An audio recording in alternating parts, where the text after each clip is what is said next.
Yo, what is happening, everybody? It is Thursday afternoon, and it is time to do our DraftKings Reignmakers breakdown for Week 11 of the NFL slate. And we've got some fun stuff on tap here. I already see that we've got David Lynch here in the YouTube chat, one of the regulars around here. So David has already asked a question in here. And any questions you guys have over the course of the show, throw them into YouTube chat, and we could certainly answer them during the course of this show. And if there's anything specifically that you would like me to talk about, whether it's related to, Thursday Night Football, Monday Night Football, or, all the above, throw it into YouTube chat, and we'll get to it over the course of the show. And also, we're going to open up some packs during the show. We've got next week the Thanksgiving slate for Reignmakers pays out $1 million to first place. There's a deal going on also right now at the drop where if you buy 3 packs, you're going to get $50 added to your account in the form of DK dollars. So go check that out because you are getting a little bit of a discount there when you buy 3 packs. And that's what I did right here. I've got 3 packs and we're going to open them over the course of the show in addition to talking about all the stuff that we normally hit on. And starting right here with the question we had from David Lynch. And if you guys could also be so kind, do me a favor, like the video and subscribe to the YouTube channel. But David is asking, are we stacking Dak and CD again this week? Well, it's certainly paid off really well lately, not just for Reignmakers purposes, but classic DFS contests. It's been the best stacking combination in football over the course of the last few weeks. And yeah, let's start by looking at the Dak and CD combination. We'll look at some of the projections we have, and then open up the packs that I have as more people start to come in here. But the question that you're asking is for this weekend, do we like the Dak and CD stack? So also a stack that's going to play out very well next week for the Thanksgiving slate because we've got Dak Prescott is going to be a quarterback we want to play, and CeeDee Lamb no longer having that superstar status. He is a very high upside wide receiver and probably the best non-superstar play that we have on the Thanksgiving slate next week. Now, shout out to Sir Manning, who's saying good afternoon in the chat. Good afternoon, Sir Manning. And then also Sir Manning saying hit the like button. Absolutely. You know what's up, Sir Manning. So we have for this weekend, the Cowboys actually only have the 4th highest top stack odds, David, for this weekend slate. We have them the 7.3% chance to be the highest scoring team on DraftKings. Teams ahead of them, the Miami Dolphins, the Houston Texans, the Detroit Lions. But let's go ahead and look at some of our projections for the individual players here on the main slate. And let's start with QB. Wrong thing, meant to select the position filters. All right, so let's start with QB here. And let's sort by projection and see what's projecting best for us on the main slate. And we actually do have some non-superstar quarterbacks projecting ahead of Dak Prescott. So we actually have Tua, who's projected for about 2.5 more fantasy points for us, and also has a slightly lower core floor asking price. Core floor price on Dak, $6.95. On Tua, it's $6.60. And by the way, these tools over here, guys, they're free over at stochastic.com. So if you're looking to buy players on the secondary market, just see what our projections are for Reignmakers for the week, go check out our NFL projections, and then you'll see a header in there that's going to have a tab for the Reignmakers projections. What we have in here is our projected fantasy points, the low floor asking price for each of these players on the secondary market, and then a metric here, just points per dollar, how many points we're expecting the player to score relative to their core floor price or rare floor price, whatever it is that you're sorting by. So I'm not going to say that Dak Prescott is a bad target here, David Lynch, but it looks like I'm going to be prioritizing the Dolphins and Tua at least at quarterback. And then also, CJ Stroud, he's a little bit more expensive, but we also have him projected ahead of Prescott. But let's go and check out the wide receivers now for this weekend. And let's see, I assume, Tyreek Hill, best projected wide receiver on the slate. We have him projected for 24.86 fantasy points, and then a pretty big drop off before we get to CeeDee Lamb. Lamb projected for 20.41, and he's also more expensive than Tyreek Hill. Now, part of that is because Tyreek Hill has the superstar tag, but my preferred stack for the slate is going to be Tua to Tyreek Hill. And once again, that's not to say that Dak and CeeDee Lamb is a bad combination. It's just not my favorite. If I could play any combination for week 11, I'm going Tua to Tyreek Hill. Let's go ahead and open up some packs here. And once again, if you guys have any questions for me while we're doing this, throw them into the YouTube chat and we can hit on anything that is you guys want to talk about. Let's open some packs. I think this will be a fun thing to do right here. And haven't opened any packs for the holiday contest yet. So this is going to include cards for both the Thanksgiving contest next week and then as well as the Christmas contest, which takes place on Christmas, if you guys were not aware of that. All right, so let's open this up. I'm going to let the animation play. I don't have the sound on this computer over here because I didn't know how that would come through the mic, but there is also some music that plays alongside it. So what do we want to open first? So these are going to be my Thanksgiving cards. I also have an Elite in here. Let's go with the core card, the rare card, the elite card, and then the holiday cards.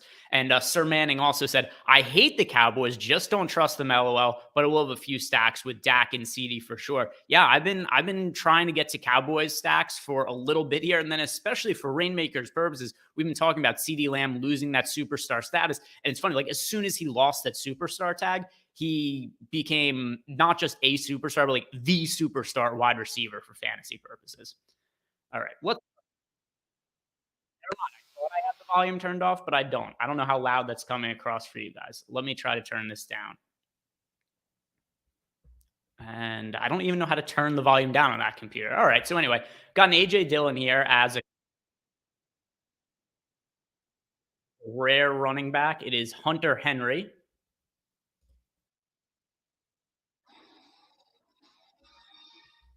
The elite is Marcus Jones. So that is a defense that we have here. Not the greatest in the world, but let's see what we have here for the holiday cards. Holiday 2023, starting with the Kenneth Walker. All right, that's a solid start right there. So Kenneth Walker, I do think is one of the best running back plays that we could play next week for the Thanksgiving contest. And also, once again, paying out $1 million to first place next week. Here are the players that I would consider to be like the best polls. And it's actually funny. It's going to correlate to the question we got from David Lynch and what Sir Manning's talking about in the chat. If we could be playing anybody for next week's Thanksgiving slate, I do think that the CeeDee Lamb, Dak Prescott combination, that's like the nuts that we could be pulling in packs. So let's see what we get next. And Joey Sly, so a kicker. So we got a couple holiday cards, which you get a guaranteed of 2 of them in each pack. And then we also got an elite, a rare, core. But of everything in here, I would consider the Kenneth Walker to be the best pull that I got in here. Definitely somebody who I would want to have exposure to next week. All right. Let's open up the next one now. We'll skip the animation this time. All right. Got 3 holiday cards and then also a core and a rare. So we'll start with the core card. This is T. Higgins. So T. Higgins is somebody who, obviously hurt right now, but T. Higgins, I think, is going to be a decent buy low in a couple of weeks, especially because Joe Burrow has been healthy and playing so well as of late. The rare card, all right, Josh Downs, pretty high upside rookie. Holiday card. All right, cool. QB, Sam Howell. So, and yes, Sir Manning in the chat saying T. Higgins is great when he's healthy. Yeah, just hasn't been healthy really at all this year. So this is key. Got a Sam Howell for next week. And my preferred quarterback, if I could play anybody, would be Dak Prescott. But with that in mind, still, Sam Howell's shown to have a lot of upside. And he's somebody who I don't hate as a little bit of kind of like a contrarian well, I shouldn't even say contrarian. I'll say more like a value quarterback play for the Thanksgiving slate next week. And then we'll look at all the cards that I end up opening up from these packs afterwards, and then we'll check some of the contests for next week as well. Sir Manning saying, hey, Sammy Howell, not a bad draw. Hey, I agree. We're going to have to play a quarterback.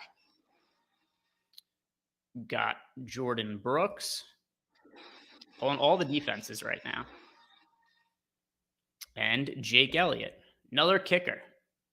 And this one is for the Christmas set. You can tell because it's snowing in the background. See, fall, leaves, winter, snowing. All right, let's pull open the next one and see what we get. All right, so 3 more of the holiday cards. This one right here, we got a Geno Smith core card.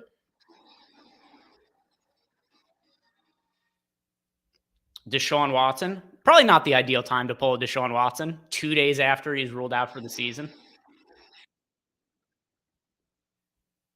All right, there we go. So that's by far the best pull that I've had so far. Amon-Ra St. Brown. So for next week's contest, we've got Amon-Ra St. Brown, who currently does have the superstar status, but I think that he's definitely somebody who's worthy of a superstar we want to roster for the million place to first contest next week. Yeah, Sir Manning in the chat saying finally a great card. Agree. Amon-Ra St. Brown for sure is somebody who I'd want to be playing in lineups. Another Joey Sly, just all the Joey Slies. And then finally, Justin Tucker.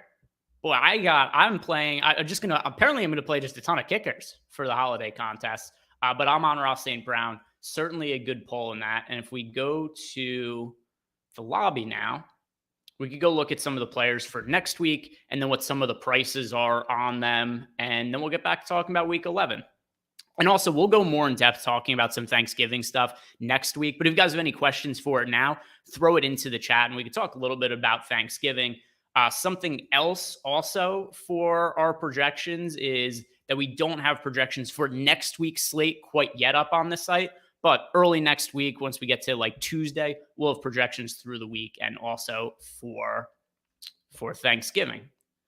All right, so QB just pulled Sam Howell. And if we look at some of the prices for the QBs for next week, you could see what we have for the core floor prices. Sam Howell is a $70 core floor price for this. Dak Prescott, who I'd consider to be the best pull we could get a QB, he's selling for $153. Brock Purdy, the other quarterback, priced over $100 at the floor price. So if we go Sam Howell here. Now we've also got Kenneth Walker was a running back that we pulled, so we could plug him into lineups. And the most expensive running back, which should not come as a surprise to anybody, is Christian McCaffrey. He is selling for a floor price of $200 for next week. And then rounding out some of the other expensive running backs here, Tony Pollard. You know, if the prices for Tony Pollard for this Millionaire Maker contest were from the start of the slate, or the start of the year, I should say, Tony Pollard as a non-superstar would be one of the most expensive players on this slate, but he simply has not been all that good to this point. And also, good point by Brandon in chat saying that Purdy can also be used in the December slate. Yeah, so you can be double dipping with Brock Purdy. Let's see, what are those Thanksgiving games? The Christmas games. Pulling it up on my phone here. So Christmas NFL slate is pulling up the games. All right. So Thanksgiving, we've got Detroit, Green Bay, Dallas, Washington, and Seattle, San Francisco. For Christmas, we have Kansas City and the Raiders. We have the Eagles and the Giants, and then we have the 49ers and the Ravens. So the one team that plays in both games are the 49ers. So pretty good point being brought up in the chat there by Brandon is that you're double dipping on some of those 49ers players. We're getting them in multiple of the holiday contests. But we've got Kenneth Walker there as a running back option. I think I only got one wide receiver, though. Yeah, so I would have to buy one more wide receiver. But still, did get some pretty high upside players here, at least in Sam Howell at quarterback, Kenneth Walker at running back, Amon-Ra St. Brown at wide receiver. And then we did get a handful of other flex options here. So like a couple of Joey Slies. We got the Seattle defense here as well. But I would have to get one more wide receiver. So I'll probably end up getting a few more packs just to round out the rest of my lineups. But yeah, if you guys want to go check out the contest for next week, actually, I should pull up the payout. Check out the payout structure for this.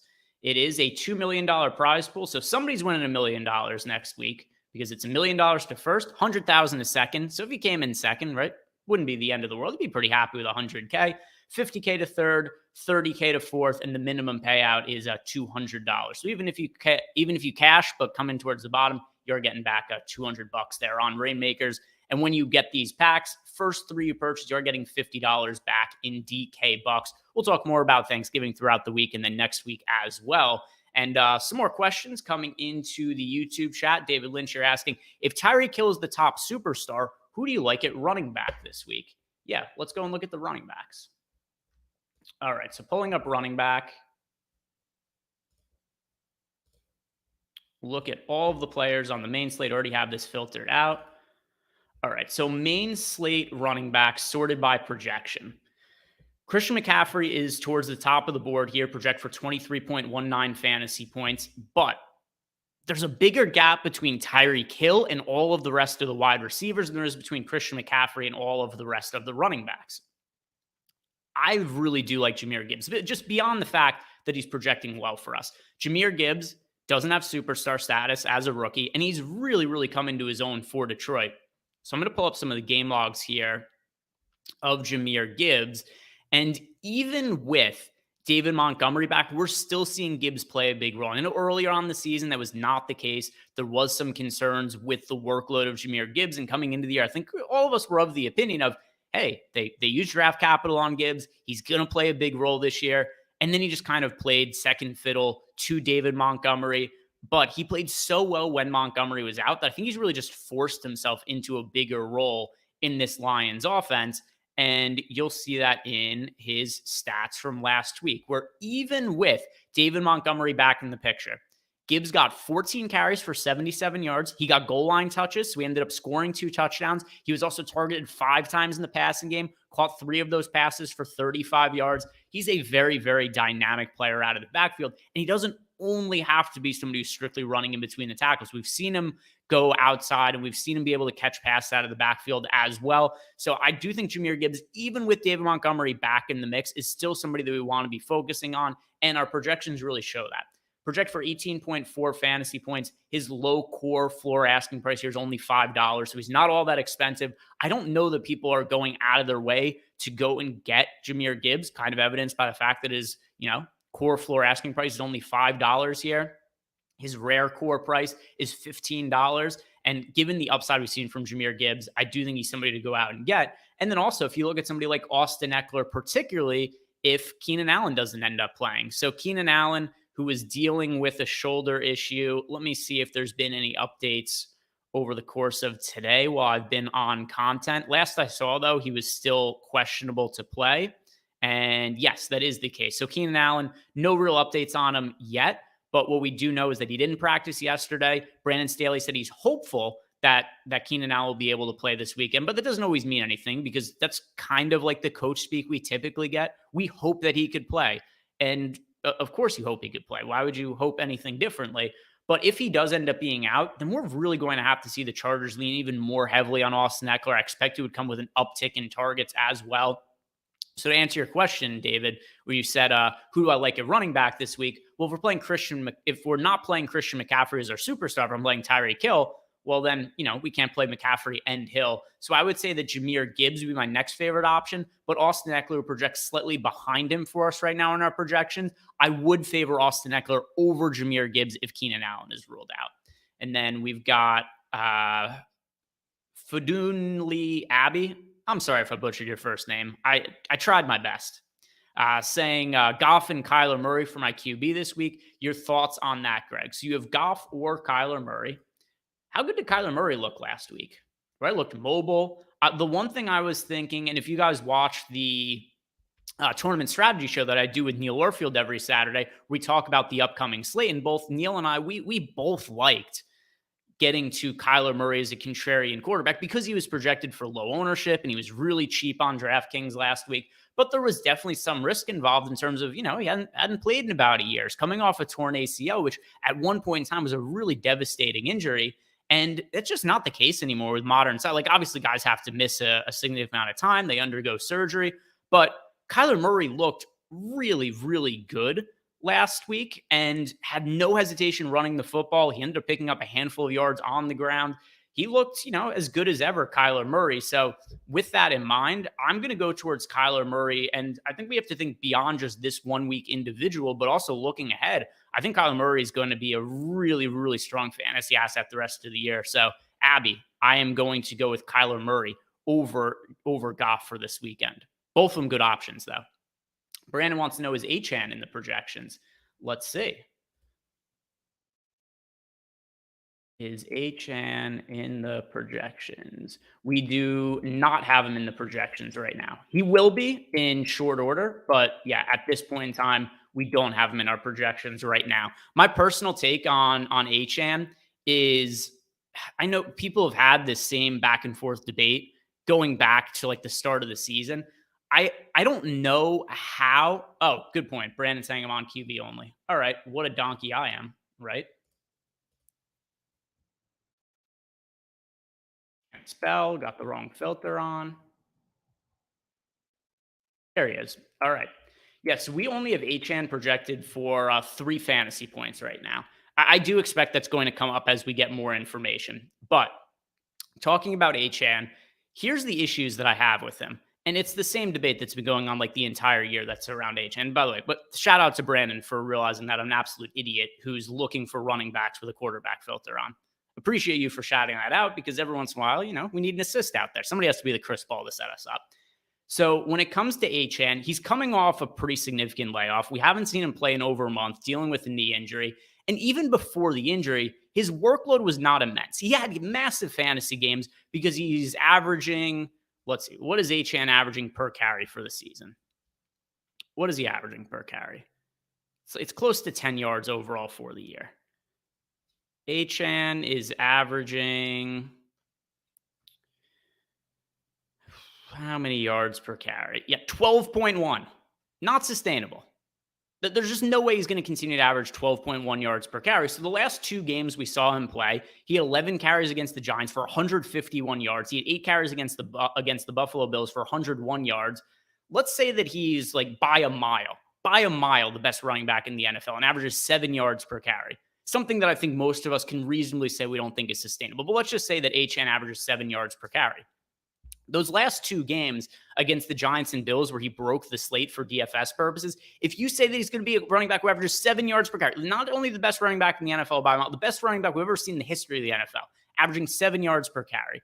The game against the Bills, at 7 yards per carry, he finishes with 56 rushing yards. The game against the Giants, he finishes with 77 rushing yards. So while there's clearly big play upside, the problem is it comes that if he's not going to be getting that volume, which considering he wasn't getting the volume before the injury and now he's missed a bunch of time due to the knee injury, like I can't go out and project him to have like 15 touches this game, right? I don't really think that's reasonable. Now, I think this might be too conservative, our initial projection on him, where we basically have him as being a guy who just gets a couple of touches. Like this is going to get updated as we get closer to Sunday without a doubt. But I just can't prioritize Achan unless we hear something differently. Like if Mike McDaniels came out at a press conference and definitively said, there are no restrictions on Achan, he's starting at running back, we want to give him 20 plus touches, different story. But at least for now, it's a situation where I just can't expect him to get more than like 5, 6, 7, 8 carries, which is not enough for me to expect him to be somebody I want to play in Reignmakers or classic contests. It's just not enough volume. I get that he's been incredible so far. Maybe he's the exception to the rule and he's just going to average, 11, 12 yards per carry the rest of his career. I tend to think that that's not going to be the case there. Then Brandon saying that he's more of a Josh Green, to be honest. Yeah, Josh Green was doing nothing but wind sprints last night and kind of annoying too. I mean, not to get too far off track here, but actually had really good lineups last night. And my best lineup finished like 20th in the $15 on DK and had Josh Green in it. Like he couldn't have put up 15 fantasy points. He couldn't have left the corner for like a couple of offensive possessions. He had to stand in the corner and not move on every single one. He put like 40 minutes into nothing. Still a little tilted by it. Let's go ahead and look at Thursday night football, and then we'll call it a day here. Only have a few minutes left to go. If you guys haven't done it yet, do me a big favor, like the video and subscribe to the YouTube channel. Yeah, let's look at the best options for Thursday night football to wrap up the show. Thursday. All right, Thursday. Sorted here by projections, and we've got a couple of superstars to choose from, right? We've got Lamar Jackson, we've got Jamar Chase, but we don't have to worry too much about positions, right? Because this is showdown. It's positionless. You can play whoever you want in any of the positions for Reignmakers purposes.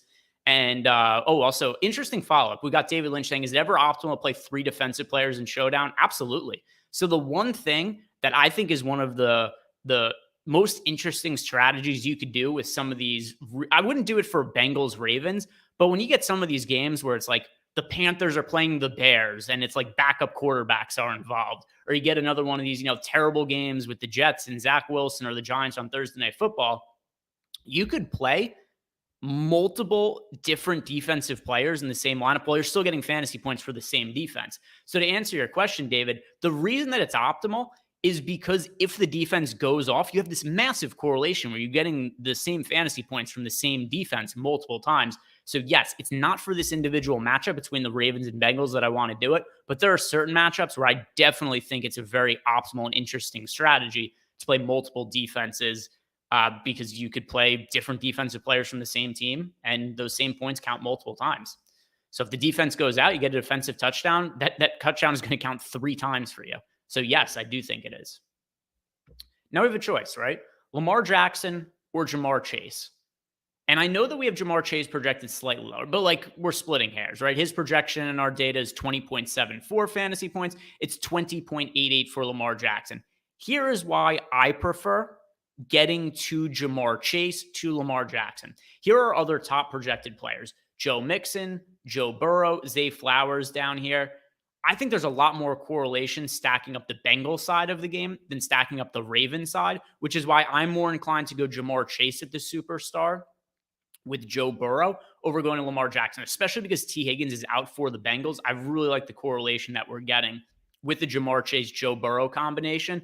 Whereas if you're playing Lamar Jackson and Joe Burrow, if Joe Burrow has a big game, there's a pretty good chance it means Jamar Chase had a big game. So I would like to get the added correlation of Joe Burrow to Jamar Chase, whereas I'm not quite as high on the pass catchers for the Ravens, and it's a little bit harder for me to find out the ideal stacking target that I want to combine with Lamar Jackson. So I'm more inclined to go to Jamar Chase, who I also think is going to be lower owned than Lamar Jackson, particularly because of Lamar Jackson, his core floor asking price about $5, $4 for Jamar Chase. It's usually an inclination that that's where the field is more tending to go, is towards the player that's more expensive.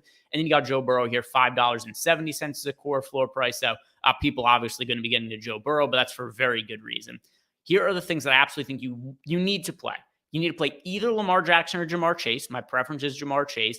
I definitely think you want to be playing Joe Burrow. Like, regardless of who else is in the lineup, you want to have Joe Burrow in there.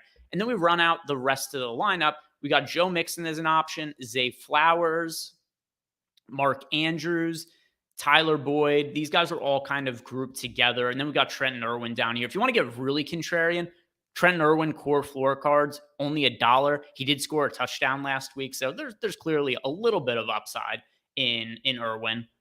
But I'd rather get to Tyler Boyd as my contrarian option here, especially if we got Joe Burrow at quarterback in the lineup. Core floor price of Irwin mentioned only $1. It's only $1.70 for Tyler Boyd.